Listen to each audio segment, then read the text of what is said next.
नमस्कार। कक्षा 6 विषय विज्ञान अध्याय नंबर 4 वस्तुओं का समूह बनाना। वस्तुओं को अलग अलग समूह में बांटेंगे। किस प्रकार बांटते हैं? हमारे चारों ओर की वस्तुएं। आप जानते हैं हमारे चारों ओर बहुत सारी वस्तुएं हैं, जैसे कुर्सियाँ, बैलगाड़ी, साइकिलें, खाने की वस्तुएं, पुस्तकें, वस्त्र, खिलौने, पत्थर, जाल। वस्तुओं की आकृति और रंगों एवं गुणों की भिन्नता के आधार पर उनका वर्गीकृत करेंगे हम। इस प्रकार हम कह सकते हैं कि वस्तुओं की आकृति, रंग एवं उनके गुणों में विभिन्नताएं पाई जाती हैं, जिनके कारण हम इनका वर्गीकरण करते हैं। हमारे चारों ओर की वस्तुएं विभिन्न गुणों, धर्मों, आकृतियों एवं विभिन्न रंगों वाली होती हैं, जिससे हम इन वस्तुओं को अलग अलग समूहों में बांट सकते हैं। यह वस्तुएं अलग अलग पदार्थों से बनी होती हैं, जैसे कांच की, मिट्टी की बनी होती है, धातु की बनी होती है, लकड़ी की वस्तुएं होती है, कपड़े की होती है, प्लास्टिक की भी वस्तुएं बनाई जाती हैं। इन पदार्थों के आधार पर इन सभी वस्तुओं का हम समूहों में विभाजन करेंगे कि कौन से पदार्थ से कौन सी वस्तु बनी हुई है। तो उन पदार्थों के आधार पर हम इन वस्तुओं को अलग अलग करेंगे। आप देख सकते हैं बहुत सारी वस्तुएं हैं। विभिन्न पदार्थों से निर्मित वस्तुएं, जैसे कि प्लेट, थाली।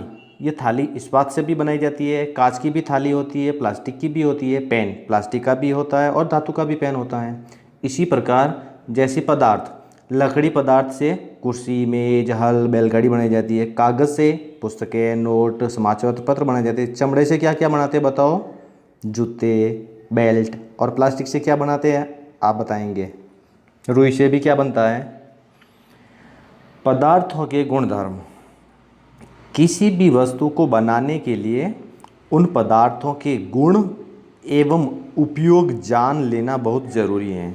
जैसा कि यह लड़की एक कपड़े का गिलास बना रही है जो पानी को इकट्ठा करने की कोशिश कर रही है, जबकि कागज़ या कपड़े के गिलास में पानी इकट्ठा नहीं किया जा सकता, क्योंकि उनका गुण पानी को इकट्ठा नहीं कर सकता है। इसलिए हम इसका उपयोग नहीं कर सकते वस्तु बनाने में, गिलास बनाने में। इसी प्रकार जब हमें गिलास बनानी होगी तो हमें किसी ठोस धातु की बनानी पड़ेगी, ताकि हम पानी को इकट्ठा कर सकते हैं। तो ऐसी वस्तुएं अपने गुण एवं उपयोग के आधार पर हम उनका विभाजन करेंगे, ताकि उन पदार्थों से वो वस्तु बनाई जा सकती हैं और उसको वापस उपयोग में भी लिया जा सकता है। आप देख सकते हैं कि ये लड़की एक कपड़े का गिलास बनाकर उसमें पानी भरने की कोशिश कर रही, जो कि नहीं भर सकते। कपड़े का गिलास में पानी नहीं रुकेगा, उसका उपयोग व्यर्थ है। पदार्थों का गुण। पहला गुण होता है दिखावट। वो दिखता कैसे है? पदार्थ प्राय एक दूसरे से भिन्न होते हैं। जैसे लकड़ी लोहे से भिन्न होती है, जबकि लोहा, सोना, चांदी, इसमें एक दूसरे में समानता हो सकती है, लेकिन कुछ भिन्न भी होते हैं। हाँ, कुछ धातुओं में समानता हो सकती है, लेकिन धातु लकड़ी में असमानता होती हैं। दोनों के गुण अलग अलग हैं। इस प्रकार अलग अलग गुण होने के कारण इनका उपयोग भी अलग अलग होगा, कि लकड़ी की वस्तुएं अलग बनाई जाएगी, धातु की वस्तुएं अलग बनाई जाएगी। दोनों का गुण अलग होने के कारण उपयोग भी अलग अलग किया जाएगा। दूसरा गुण है कठोरता। कठोरता मतलब कि जो कठोर होते हैं, जैसे लोहा, लकड़ी की बनी हुई वस्तुएं कठोर होती हैं, जबकि प्लास्टिक की बनी हुई या कपड़े की बनी हुई वस्तुएं कोमल या मुलायम होती हैं। आपने देखा होगा कि लोहे की बनी हुई चाबी कठोर होती है और रुई, जिसे हम स्पंज कहते हैं, जो कि कोमल होती है, मुलायम होती है। इस प्रकार हम पदार्थ का दूसरा गुण है कठोरता, यानी कोमल और कठोर वस्तुएं होती हैं। इनके गुणधर्म के आधार पर अलग अलग कर सकते हैं हम। पदार्थ का तीसरा गुण विलय या अविलय।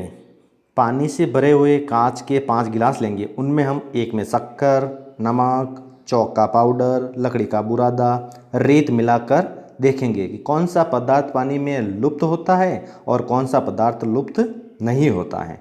थोड़ी देर बाद में हम देखते हैं, पता चलता हमें कि जो शक्कर और नमक घोला था पानी में वो तो लुप्त हो गया, जिसे विलय कहते हैं, जबकि जो रेत है, लकड़ी का बुरादा या चौक का जो पाउडर था वो पानी के नीचे जाकर बैठ गया, जो कि अविलय है, वो दिखाई देता है। इसलिए विलय और अविलय के आधार पर हम पदार्थों का गुणधर्म निश्चित करते हैं कि जो पदार्थ विलय हो जाता है, लुप्त हो जाता है, और जो पदार्थ लुप्त नहीं होता है, इस आधार पर हम वस्तुओं का वर्गीकरण करेंगे। चित्र 4.4 में आप देख सकते हैं कि लुप्त हुई वस्तु नहीं दिखाई देती है, और जो लुप्त नहीं हुई है वस्तु वो पेंदे में पड़ी हुई दिखाई देती हैं। इस प्रकार विलय और अविलय को विभाजित किया गया है। कुछ सामान्य द्रव जो जल में विलय होते हैं, जैसे सिरका भलीभांति मिश्रित हो जाता है, नींबू का रस भलीभांति मिश्रित हो जाता है, सरसों का तेल और नारियल का तेल और केरोसिन, ये कभी भी मिश्रित भलीभांति नहीं होते, पानी के ऊपर तैरते रहते हैं, मिलेंगे भी नहीं। इस प्रकार से हम विलयता को समझ सकते हैं। पदार्थ का चौथा गुण है कि वस्तु जल पर तैरेगी या डूबेगी, इस आधार पर वर्गीकरण करेंगे। जैसे जल से भरे गिलास लिया, हम उसमें नीम पत्तियाँ डालते हैं, छोटे छोटे कंकड़ डालते हैं, लोहे की चाबी, लकड़ी का बुरादा, पेंसिल, प्रकार। जब गिलास में डालते हैं तो हम देखते हैं कि जो वस्तु हल्की होती है वो तो पानी के ऊपर तैरती रहती हैं, और जो वस्तु भारी होती है वो नीचे डूब जाती हैं। जैसे कि लोहे की चाबी डूब जाएगी, जबकि लकड़ी का जो बुरादा होगा वह ऊपर तैरता रहेगा। चित्र 4.6 जल में डूबी हुई वस्तुएं और जल में तैरती हुई वस्तुएं, इसके आधार पर आप ये कह सकते हैं कि वस्तुओं का वर्गीकरण हम वस्तु के तैरने के आधार पर और डूबने के आधार पर उनका वर्गीकरण कर सकते हैं। इस प्रकार से हम समूह में बांटेंगे वस्तुओं को। ये उसका चौथा गुणधर्म है कि वस्तु जब में तैरेगी या डूबेगी, इस पर हम वस्तुओं का समूह में बांटेंगे। पांचवा गुणधर्म है पारदर्शिता, यानी कि ऐसी वस्तुएं जिनमें पारदर्शिता पाई जाती है।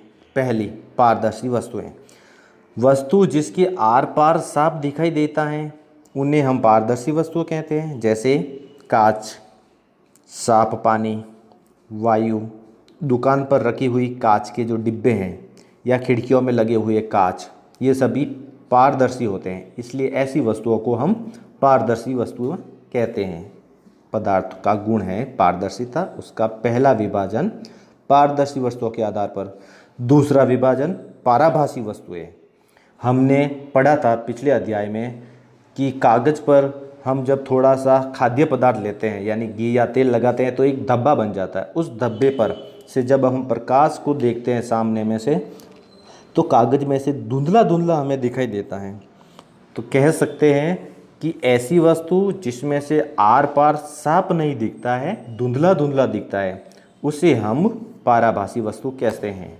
जैसे कि एक टॉर्च लेकर आदमी अपने हाथ पर रख कर देख रहा है, तो उसमें से प्रकाश निकलता है, उसको धुंधला धुंधला दिखाई देता है। इस प्रकार पाराभासी वस्तुएं कहलाती हैं। इसी प्रकार पारदर्शिता का तीसरा जो वर्गीकरण है वो है अपारदर्शी वस्तुएं, यानी ऐसी वस्तुएं जिनमें से आर पार बिल्कुल ही दिखाई नहीं देता है। जैसे कि दीवार या लोहे का डिब्बा या लकड़ी का डिब्बा या गत्ते का डिब्बा, इसके अंदर क्या कोई वस्तु रखी हुई है तो हम उसे नहीं देख सकते। तो ऐसी वस्तुएं जिनके आर पार नहीं देख सकते उन्हें हम अपारदर्शी वस्तुएं कहते हैं। इस प्रकार इनका वर्गीकरण करेंगे। इस अध्याय का सारांश, पहला, हमारे चारों ओर की वस्तुएं अनेक प्रकार के पदार्थों से बनी होती हैं। किसी दिए गए पदार्थ का उपयोग बहुत सी वस्तुओं के निर्माण में किया जाता है। किसी वस्तु को केवल एक ही पदार्थ से बनाना संभव हो सकता है अथवा विभिन्न विभिन्न पदार्थों को मिला करके बनाया जाता है। विभिन्न प्रकार के पदार्थों के गुण भी भिन्न भिन्न होते हैं। कुछ पदार्थ दिखावट में चमकदार होते हैं जबकि अन्य नहीं होते हैं। कुछ खुरदरे होते हैं, कुछ चिकने होते हैं। कुछ पदार्थ जल में विलय होते हैं जबकि कुछ अविलय होते हैं। कुछ पदार्थ जैसे कांच पारदर्शी होता है जबकि कुछ लकड़ी या धातु अपारदर्शी होते हैं, या कुछ पाराभासी भी होते हैं। पदार्थों के इन गुणों में समानता एवं विभिन्नता के आधार पर हम वस्तुओं को समूह में बांटेंगे। वस्तुओं की सुविधा एवं उनके गुणों के अध्ययन के लिए एक साथ समूहित किया जाता है, यानी समूह हम उनकी अध्ययन करने के लिए, उनके गुण धर्मों को जानने के लिए ही करेंगे। आज का अध्याय यही समाप्त होता है। हम अगले अध्याय में फिर नया चैप्टर लेके आएंगे। तब तक आप इनको पढ़ते रहिए और नोट्स बनाते रहिए। जय हिंद।